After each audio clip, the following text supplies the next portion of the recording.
हमारा मज़हब सबसे ऊंचा है, हमारा खुदा बड़ा है, कोई कहता हमारा भगवान बड़ा है, कोई कहता हमारे बजरंगबली बड़े हैं, कोई कहता हमारी काली माता बड़ी हैं।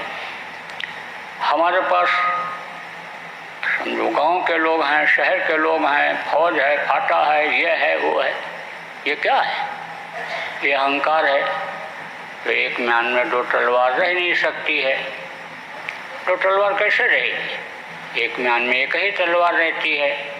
तो सुकून भी चाहते हो, शांति भी चाहते हो, और रोग से मुक्ति भी चाहते हो, तो कुछ तो त्याग करना पड़ेगा, कुछ तो छोड़ना पड़ेगा। बुराई छोड़ोगे तभी तो अच्छाई आएगी। जब समझो जिसकी वजह से, खराब खान पान की वजह से, खराब कर्मों की वजह से ये जो कोरोना जैसा रोग सजा दे रहा है, तो जब इन बुराइयों को छोड़ोगे तभी तो छुटकारा मिलेगा, तभी तो राहत मिलेगी, और नहीं तो सजा मिलती जाएगी। कोई देश ये कहे, कोई क्षेत्र, एरिया, प्रांत, सूबा ये कहे कि हम कोरोना मुक्त हो गए, लेकिन रोग मुक्त तो नहीं हुए। कोरोना का नाम लेकर कोई दूसरा रोग आ जाए तब क्या करोगे? इसलिए भाई खान पान को, चाल चलन को सही रखना बहुत जरूरी है। अब आप ये देखो कि नियम कानून बनाया गया रहने के लिए, इस वक्त पर आने समय लोग बचने के लिए बीमारियों से, संकट से, तो उसका पालन न करोगे, नियम तोड़ोगे, सजा मिलेगी। अब आप ये समझो समझ नहीं पाते हो, सोच नहीं पाते हो। मान लो कोई कर्मचारी है, मेडिकल टीम जिसको कहते हो, जो जांच करता है, उससे जब भोगोगे और मान लो आपके अंदर रोग है, तो आज नहीं कल तो असर करेगा ही। जाओगे, कहाँ जाओगे? हित मित्र के पास जाओगे, रिश्तेदार के पास जाओगे, यानी उसको भी हो जाएगा। जब ऐसा कर्मों की सजा दे रहा है वो कुदरत, तो उसको भी हो जाएगा। तो कहाँ आपकी आत्मीयता रह गई उसके लिए? कहाँ आपका फर्ज रह गया? अब ये नियम बना हुआ है कि भाई एकांत में रहोगे और थोड़ा बहुत बचने का तरीका जो ये सरकार बता रही है उससे बच जाओगे। आप ये समझो कि अगर जेल में बंद कर दिए गए तो समझ लो यहाँ से तो ज़्यादा वहाँ तकलीफ होगी।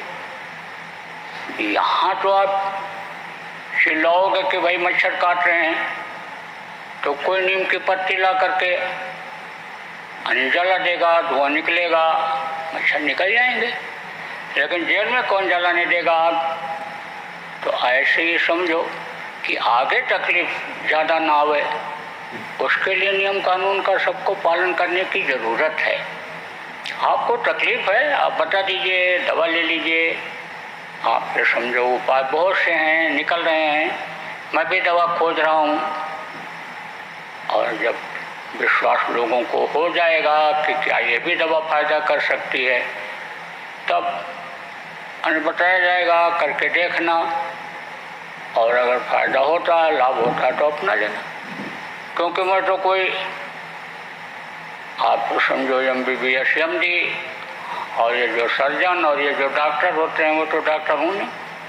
आपने जो किताबों में पढ़ा, आप जो यूनिवर्सिटी कॉलेज में पढ़े, मेडिकल कॉलेज में पढ़े, वो तो पढ़ाई मैंने किया नहीं। गुरु के चरणों में रह करके जो कुछ सीखा समझा जाना, उसी का रिसर्च कर रहा हूँ। तो अब आप क्या समझो कि आगे का समय हमको कोई बहुत अच्छा नहीं दिखाई पड़ रहा है, खराब समय दिखाई पड़ रहा है। आप ये समझो जन धन की हानि बहुत दिखाई पड़ रही है। आप ये समझो बड़े बड़े ये जो देश हैं ये एकदम से बिल्कुल खत्म के कगार पर दिखाई पड़ रहे हैं। भारत देश का ये जो बॉर्डर है जहाँ पर है उससे बहुत दूर दिखाई पड़ रहा है। कुल मिलाकर के समझो कि पूरे विश्व की आबादी कम होगी। आप ये समझो कि खराब समय आएगा। भारत का उतना नुकसान तो नहीं होगा, अब भी दूसरे देशों की अपेक्षा कम हो रहा है और रोग तो फैल रहे हैं लेकिन मृत्यु संख्या कम है। दूसरे देशों में रोग की अपेक्षा मृत्यु संख्या ज़्यादा है। भारत के ऊपर दया तो है, संत महात्माओं की दया है, लेकिन ये जब बातों को पकड़ें, आप ये समझो जब मौजूदा संत की बात न मानो तो किताबों में जो संत आए लिख करके गए, चाहे वो मजहबी किताब रही हो, चाहे वो हिंदू धर्म के ग्रंथ रहे हों, उनको पढ़ो, उनको समझो, उन्हीं बातों को मान लो। सब लोगों ने कहा शाकाहारी रहो, सब लोगों ने कहा नशा मुक्त रहो, सब लोगों ने कहा जीवों पर दया करो। आप ये समझो जिसको माता कहा गया, गौ माता, उनकी रक्षा करो, उनकी सेवा करो। आप ये समझो गौ की आगे बहुत ज़रूरत पड़ेगी। गौ का मूत्र, गौ का गोबर, गौ का रहना, आप ये समझो लोगों के लिए रखना, गौ को रखना, ये बहुत फायदेमंद होगा। आप ये मान लो कट जाएंगी, इनको काट के खा जाओगे तो कैसे उसकी आपूर्ति कर पाओगे? देखो प्रेमियों, आप कुछ लोग जानते हो जो पढ़े लिखे बुद्धिजीवी हो, आप जानते हो कि एक देश से दूसरे देश का व्यापारिक समझो कि संबंध होता है, व्यापारिक समझौता होता है कि हम अपने देश में बना हुआ सामान तुम्हारे यहाँ भेजेंगे और तुम्हारे यहाँ का बना हुआ सामान खरीदेंगे, हम आपके यहाँ कल कारखाना लगाएंगे, दुकान खोलेंगे, आप हमारे यहाँ लगा सकते हो। तो बहुत से देश ऐसे हैं कि जो दूसरों के यहाँ व्यापार करते हैं, उनके आदमी जाते हैं, उनके कल कारखाने खुले हैं, किसी किसी में सरकार का भी हिस्सा है, किसी किसी में केवल व्यापारियों का ही है। इसी तरह से आप ये समझो कि हजारों व्यापारियों के व्यापार, कल कारखाने और धंधे चाइना में चलते हैं और चाइना की आंतरिक हालत बड़ी खराब हो रही है। बाहर से अपने ऐंठ में, हीरो बनने के चक्कर में वो भले न कुछ बताता हो, लेकिन वहाँ की हालत खराब हो रही। तो अब ट्रंप जैसे अमेरिका के राष्ट्रपति, जो शक्तिशाली देश के मालिक बताए जाते हैं, वो भी कहने लग गए कि कोरोना को छिपाया चीन ने, कोरोना को जो कोरोना में मरे उनके लोगों को छिपाया, मरे ज़्यादा दिखाया कम। तो ऐसे कोई नहीं कहता है बगैर आधार के। और इसी तरह से और देश वाले भी बोलने लग गए। तो कहते हैं कि जब आदमी बौखलाहट में होता है तो गलती पर गलती करता चला जाता है, मानवता इंसानियत को भी भूलता चला जाता है। तो कुछ घटनाएं ऐसे दूसरे देशों के लिए भी चाइना की तरफ से हो गई, तो लोगों का चाइना से मोह होने लगा भंग। तो वहाँ से अब हट करके भारत को लोग टारगेट बना रहे हैं बिजनेस के लिए, व्यापार के लिए, और सरकार से संपर्क कर रहे हैं। लेकिन विदेशी व्यापारियों का भारत में आना भारत के लिए समझो कि खतरे की घंटी बजना है। आप इस बात को समझो कि भारत में जब अंग्रेज आए थे तो वो राज्य करने के हिसाब से नहीं आए थे, व्यापार करने के लिए ही आए थे, लेकिन यहाँ की जलवायु उनको सूट कर गई, यहाँ के लोग अच्छे लग गए, यहाँ पर कच्चा माल यानी मिलने की उनको संभावना ज़्यादा लगी। तो उन्होंने यहाँ सबसे पहले व्यापार स्थापित किया। उसके बाद में लोगों का खान पान बदला, चाल चलन बदला, जो वहाँ की संस्कृति थी उस संस्कृति को अपनाने के लिए यानी समझो लुभाए लोगों को। और फिर उसके बाद में उनको जनता को, बड़े बड़े राजाओं को यानी उन्होंने अपने हाथ में ले लिया और हुकूमत करने लग गए। और समझ लो कि लोगों के दिल दिमाग में ये बात बैठ गई कि उधर से लेकर अस्त तक अंग्रेजों का ही राज्य हो गया, अब ये हटने वाले नहीं हैं। लेकिन जनता जब दुखी हुई, अब गुहार किससे लगाती, आवाज़ किससे लगाती? जो पंच प्रधान और राजा उस समय के थे जनता के, सबको उसने खरीद लिया था, सब उसी की ओर बोलने लगे थे। तो उसने किससे आवाज़ लगाया? मलिक से लगाया, परमपिता से लगाया। और आप देखो भगत सिंह, चंद्रशेखर, अशफाक उल्लाह खां, राजेंद्र लाहिड़ी, महात्मा गांधी जैसे लोग ये आगे बढ़े देश को आज़ाद कराने के लिए। तो उस समय पर यही स्वतंत्रता संग्राम सेनानी जिनको कहा गया, अब इनको पेंशनें मिल रही हैं, सारी सुविधा मिल रही है, इनके पत्नी तक को सुविधा, बच्चों के लिए तक की सुविधा मिल रही है, गवर्नमेंट दे रही है। यह जब प्रचार करने के लिए आज़ादी की लड़ाई में निकले तो दरवाजे पर लोग इनको खड़ा नहीं होने देते थे। गांधी टोपी लंबी खादी की पहनते थे तो खड़ा नहीं होने देते थे, हट जाओ नहीं नाराज हो जाएगा साहब।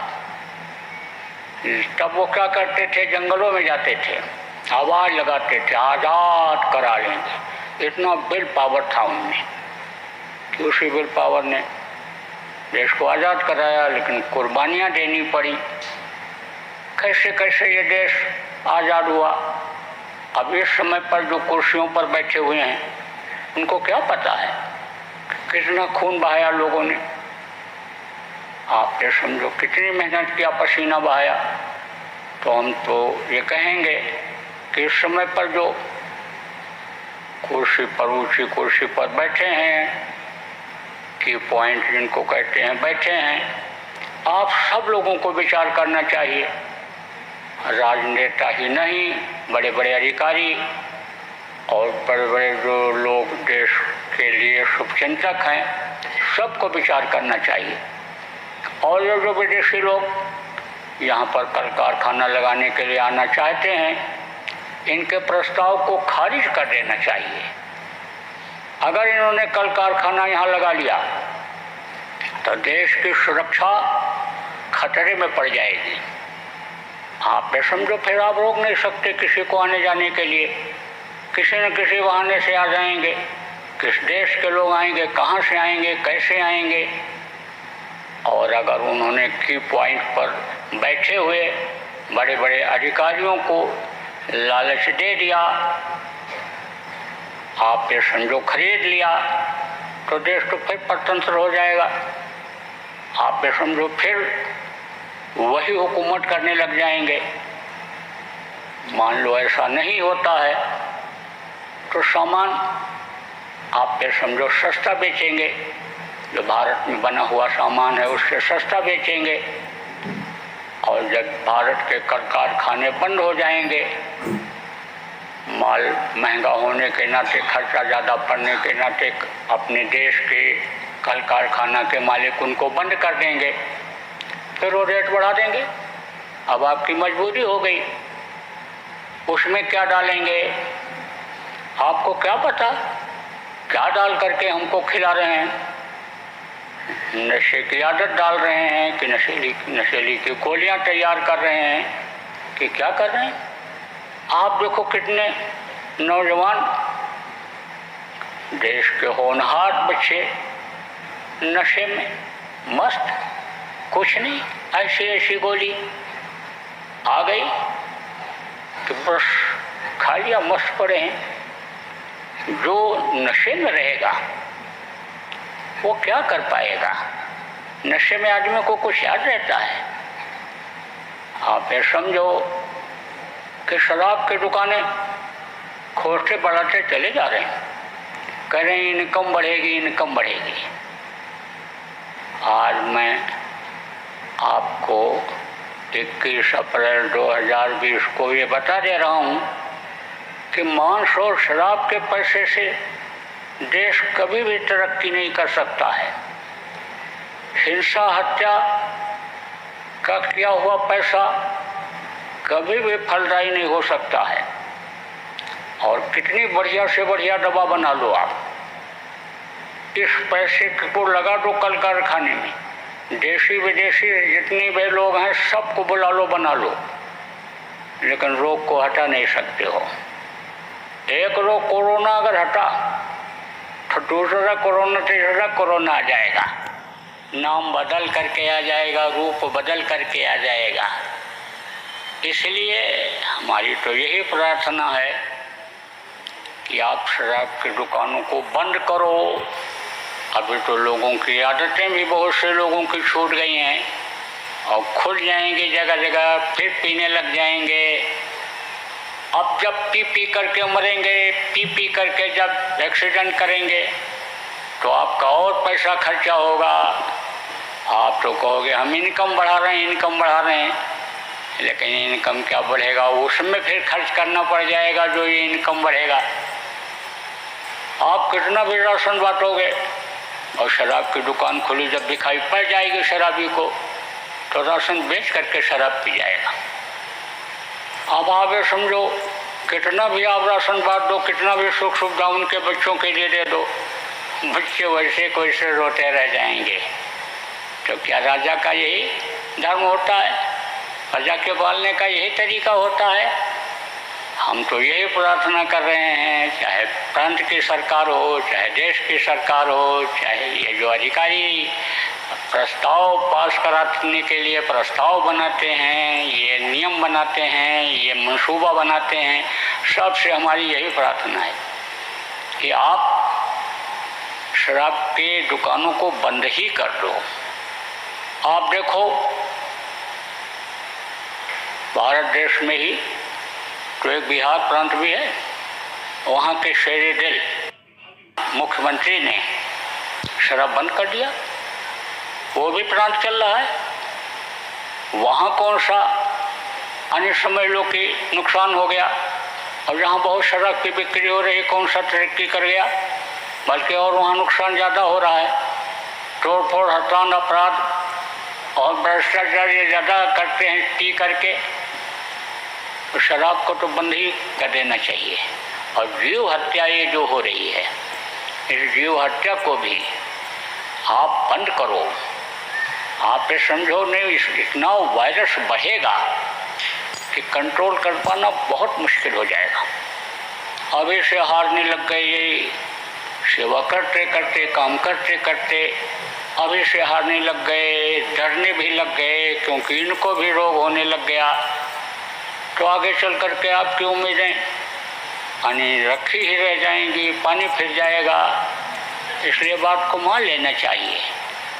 तो आप समझो कि हम तो आज यही कहेंगे कि विदेशी लोगों को यहाँ व्यापार करने के लिए बुलाना, कल कारखाना लगाने के लिए बुलाना, ये देश की जनता के, देश के कर्णधारों के लिए अच्छा नहीं होगा। बोलो जय गुरुदेव।